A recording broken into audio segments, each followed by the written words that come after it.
Morning बच्चों, hope you all are fine. जैसे sources of business finance में हम सोर्सेज के बारे में डिस्कस कर रहे थे, फाइनेंस के सोर्सेज कौन कौन से सोर्सेज हैं, उसमें हमने कुछ एक सोर्सेज के बारे में डिस्कस कर लिया है। आज के वीडियो में हम स्पेशल फाइनेंशियल इंस्टीट्यूशंस जो हैं वो किस प्रकार से फाइनेंस करते हैं और कौन कौन से जो फाइनेंशियल इंस्टीट्यूशंस हैं जो फाइनेंस करते हैं उसके बारे में डिस्कस करेंगे। ये सारा वही सेम प्रोसीजर है जैसे हम पहले स्मॉल बिजनेस यूनिट्स में जो role of hilly and backward areas के अंदर जो हमारे बैंक्स जो रोल प्ले करते हैं, जो गवर्नमेंट रोल प्ले करती है, सेम वही बैंक्स हैं। इनको भी हमने जो है सिस्टमेटिक वे में वो करना है। इन सब फाइनेंशियल इंस्टीट्यूशंस का मेन पर्पस क्या होता है कि ये बड़ी बड़ी इंडस्ट्रीज को, बड़ी बड़ी कंपनीज को जो है फाइनेंस फैसिलिटी प्रोवाइड करते हैं। और ये क्या करते हैं कि रीजन वाइज, ताकि सब जगह जो है प्रोग्रेस प्रॉपर उसमें हो, सब हर एक रीजन में जो है डेवलपमेंट हो, उसके लिए जो है ये काम करते हैं। अब इसके अंदर सबसे पहले जैसे IFCI है, इसके अंदर देखो बच्चों, इनके जो है सबके, मैंने ये शॉर्ट फॉर्म लिखी है, आप सबको इनकी जो है फुल फॉर्म वो आप सबको जो है पता होना चाहिए। फुल फॉर्म कई बार वो 1 मार्क में इनकी जो है फुल फॉर्म भी आपसे पूछ सकता है। जैसे IFCI का मतलब है industrial finance corporation of India limited. अब इंडियन ये industrial finance corporation of India, ये देखिए 1948 में इसमें काम करना शुरू किया इसने। इसका जो मेन पर्पस था to provide assistance for the balanced regional development of the country. पूरे देश की जो रीजनल डेवलपमेंट है, उस रीजनल डेवलपमेंट के हर एक रीजन की डेवलपमेंट जो है इक्वली वे में हो सके, उसके लिए इन्होंने जो है काम करना शुरू किया। दूसरा इसका मेन फंक्शन क्या था? To motivate new entrepreneur to enter in the priority sector of the economy. मतलब जो नए एंटरप्रेन्योर थे, जो नए सिस्टम थे, जो मॉडर्नाइज सिस्टम थे, जो न्यू टेक्निक्स थे, उनको जो है उनके लिए इनिशिएटिव लिया गया, उनको इंस्पायर किया गया ताकि वो ज्यादा से ज्यादा उसके अंदर जो है एंटर किया जा सके। उसके बाद इसने इनका जो वो था to provide medium term and long term loans to the big industrial units. जैसे हम बात कर रहे थे, जो बड़ी बड़ी यूनिट्स हैं उनके लिए जो है मीडियम टर्म और लॉन्ग टर्म लोन के लिए इन्होंने जो है वो प्रोवाइड किया। To develop management education in the country. अब जो जिन ऑर्गेनाइजेशन में पैसा भी लगाया, उन ऑर्गेनाइजेशन के लिए उनको how to manage the business, उसके लिए जो है उनकी ऑर्गेनाइजेशन को जो है वो सेटअप किया गया ताकि जो है वो अच्छी तरह से अपने बिजनेस को मैनेज कर सके। उसके बाद सेकंड आता है स्टेट फाइनेंस कॉर्पोरेशन। अब जैसे SFC है, इसका मतलब है state finance corporation, state finance corporation. अब स्टेट फाइनेंस कॉर्पोरेशन ये भी सेम वही IFCI की तरह काम करती है। अब इसके अंदर इसका जो मेन पर्पस है to provide financial assistance to small scale and medium size industrial units for growth of regional industries. जो जिन रीजन्स की डेवलपमेंट बैकवर्ड में है, जिन रीजन्स की डेवलपमेंट प्रॉपर नहीं है, उन रीजन्स के इंडस्ट्रीज की डेवलपमेंट के लिए फाइनेंशियल असिस्टेंस जो है ये प्रोवाइड करता है आपका SFC, स्टेट फाइनेंस कॉर्पोरेशन जो है उसका काम ये है। उसके बाद आता है ICICI। इसका मतलब है industrial credit and investment corporation of India. देखिए नेम थोड़ा ध्यान से, इनके जो है 1 मार्क में इसलिए पूछे जाते हैं। Industrial credit and investment corporation of India. इसका मेन फंक्शन क्या है? जैसे ये 1955 में एस्टैब्लिश हुई, और इसका मेन फंक्शन क्या है? To provide loan to private sector industries for the creation, expansion and modernisation. Private industries की क्रिएशन के लिए, मॉडर्नाइजेशन के लिए, न्यू टेक अपडेशन के लिए, उसके लिए जो उनको लोन फैसिलिटी प्रोवाइड करता है ICICI। उसके बाद to encourage the participation of foreign capital in the economy. Foreign investors को इनवाइट करना, फॉरेन इन्वेस्टर ताकि जो है हमारी इंडस्ट्रीज के अंदर ज्यादा से ज्यादा इन्वेस्ट करें, उसके लिए उनको मोटिवेट करना, ये ICICI का मेन पर्पस होता है। उसके बाद to encourage private ownership of industries, ज्यादा से ज्यादा प्राइवेटाइजेशन करने के लिए जो है इसने एनकरेज किया, ताकि ज्यादा से ज्यादा इंडस्ट्रीज का प्राइवेटाइजेशन हो सके, प्राइवेट ग्रुप्स जो है वो भी जो है उस टाइप के बिजनेस में इन्वॉल्व हो, ताकि बिजनेस जो है ज्यादा अच्छी तरह से किया जा सके। उसके बाद नेक्स्ट आता है industrial development bank of India, IDBI। अब इंडस्ट्रियल डेवलपमेंट बैंक ये भी जुलाई 1964 में इसने जो है काम शुरू किया।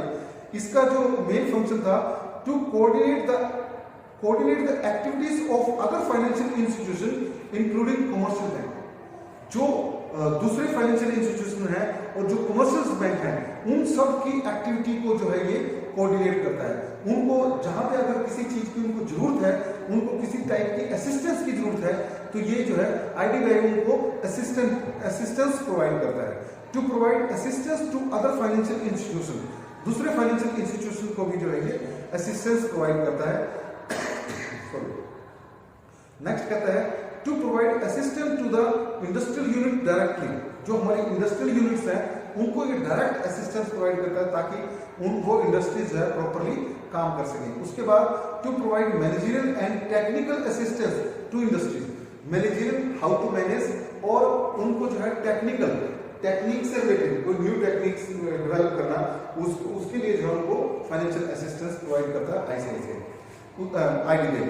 उसके बाद नेक्स्ट आता है state industrial development corporation, SIDC। ये इसका भी काम जैसे हमारा जो है IDBI का काम है, सेम वैसे ही जो है इसका SIDC का जो है वही सेम काम है। ये इसका मेन फंक्शन क्या है? To promote industrial development. जितनी भी इंडस्ट्रीज हैं उन इंडस्ट्रीज को डेवलप कैसे किया जाए उसके लिए जो ये काम करता है। उनके लिए फाइनेंस की जरूरत है, टेक्नोलॉजी की जरूरत है, मॉडर्नाइजेशन की जरूरत है, उसके लिए जो है ये काम करता है। उसके बाद Unit Trust of India, UTI, इसका काम क्या है? To mobilise the communities small saving and channelising them into productive ventures. इसका मतलब काम क्या है? UTI, Unit Trust of India का काम क्या होता है? ये जो स्मॉल सेवर्स हैं उनसे जो है थोड़ा थोड़ा पैसा इकट्ठा करके एक बड़ा ह्यूज फंड जो है इकट्ठा कर लेती है, और उस फंड को जो है बड़े बड़े इंडस्ट्रियल सेक्टर्स में जो है इन्वेस्ट करती है। उससे क्या होता है? जो स्मॉल सेवर्स है उनको भी इनकम होती है, और वो उनका पैसा भी जो है, जो स्मॉल सेविंग जो थोड़ा थोड़ा पैसा उनके पास इकट्ठा है, वो जो है उनका पैसा इन्वेस्ट हो जाता है। तो इस तरह के काम जो है UTI जो है वो करता है। ऐसे ही आगे आता है Industrial Investment Bank of India. Industrial Development Investment Bank of India में इसका मेन फंक्शन क्या है? To recognisation of share capital of sick units. अब जो सिक यूनिट्स, अब ये बेटे आपको ये पता होना चाहिए भाई हमारी सिक यूनिट्स क्या होती है। जैसे सिक यूनिट्स का नाम क्या होता है? सिक यूनिट्स को हम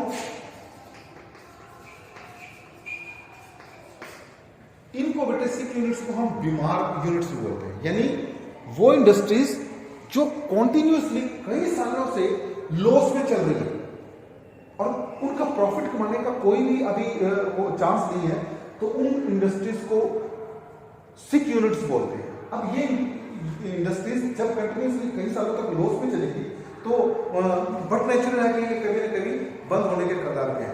तो ऐसी इंडस्ट्रीज जो सिक यूनिट्स हैं, उन सिक यूनिट्स को जो है IIBI जो है ये उनकी देखभाल करता है। इसका मतलब क्या है? Industrial Investment Bank of India. ये मतलब देखता है जो इंडस्ट्री बंद होने वाली है, जो सिक यूनिट्स है, जो कंटिन्यूसली कई सालों से लॉस में चल रही है, उन इंडस्ट्रीज को जो है ये फाइनेंस करते हैं। उसके बाद कहता है to improve management system of sick units. उन सिक यूनिट्स का ये जो मैनेजमेंट सिस्टम है उसको इंप्रूव करते हैं। To provide finance to liberal terms. और इन यूनिट्स को, इन सिक यूनिट्स को ये जो इंस्टीट्यूशंस हैं ये फाइनेंस फैसिलिटी जो है प्रोवाइड करते हैं उनको, ताकि जो है वो अपने उसको रिफॉर्म कर सके, अपनी इंडस्ट्रियल डेवलपमेंट कर सके, उसके लिए जो है उनको ये फाइनेंस करते हैं। उसके बाद एक लास्ट इसका पॉइंट आता है life insurance corporation of India, LIC, जो 1956 में शुरू हुई थी। इस LIC के मेन पर्पस भी है जो स्मॉल सेवर्स हैं उनकी सारी उसको जो सेविंग्स है उनको जो है ये ह्यूज अमाउंट में इकट्ठा कर लेता है और उसको जो है इन्वेस्ट करते हैं। और इसका काम to mobilise the communities savings and make it available to industrial concerns. और सारे उनकी स्मॉल सेवर्स की सेविंग को इकट्ठा करके ये जो है बड़ी बड़ी इंडस्ट्रीज को जो है लोन फैसिलिटी प्रोवाइड करते हैं। उसके बाद कहता है to provide direct loan to the industrial units, और बड़ी बड़ी इंडस्ट्रियल यूनिट्स को भी जो है ये लोन डायरेक्टली जो है लोन फैसिलिटी प्रोवाइड कर देता है। To involve the underwriting activities, और उनको जो है उनकी एक्टिविटीज को जो है ये वो करता है। अंडरराइटिंग का मतलब है जब उनको उनके शेयर्स डायरेक्ट जो है वो करता है, उसमें उनको हम अंडरराइटर एक्टिविटीज के अंदर बोलते हैं। To subscribe in shares and debentures, और दूसरी कंपनीज के शेयर्स और डिवेंचर्स में भी जो है ये इन्वेस्ट करता है, उनकी तरफ से उनके शेयर्स और डिवेंचर को जो है सब्सक्राइब करता है। तो इस तरीके से ये कुछ फाइनेंशियल इंस्टीट्यूशंस हैं जो हमारे उसमें जो हमें लोन फैसिलिटीज जो है प्रोवाइड करते हैं, बड़ी बड़ी इंडस्ट्रीज को जो है लोन फैसिलिटीज प्रोवाइड करते हैं। उसके बाद इसके अंदर एक आता है फ्लोइंग बैक।